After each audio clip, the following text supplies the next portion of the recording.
এদিকে ফেডারেশনগুলোকে সক্রিয় থাকার আহ্বান জানিয়েছেন ক্রীড়া সংস্কারে গঠিত সার্চ কমিটি। সভাপতি না থাকলেও বাকি কমিটিকে কাজ চালিয়ে যাওয়ার আহ্বান তাদের। আগামী সপ্তাহ থেকে দেয়া হতে পারে বিভিন্ন ফেডারেশনের অ্যাডহক কমিটি। এদিকে কমিটির এক সদস্য অপসারণ হলেও কাজে প্রভাব পড়বে না দাবি আহ্বায়কের। পুরানো দিয়ে নতুন নিতে আজই চলে আসুন আপনার নিকটস্থ ওয়ালটন শোরুমে।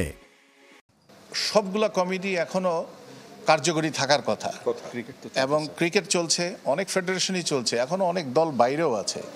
কাউকেই কিন্তু ফেডারেশনকে মানা করা হয় না, এনএসসি মানা করেন নাই এবং মিনিস্ট্রিও মানা করেন। এটা এমন না যে 2 মাসের মধ্যেই করতে হবে। এটা যতটুকু প্রয়োজন পড়বে, ভালো একটা জিনিস করতে পারলে যদি সেখানে আমাদের সময়ের প্রয়োজন হয় আমাদেরকে সেই সময়টা দেওয়া হবে। আশা করি সেই পর্যন্ত সবাই আমাদেরকে এটা করার জন্য সহযোগিতা করবে।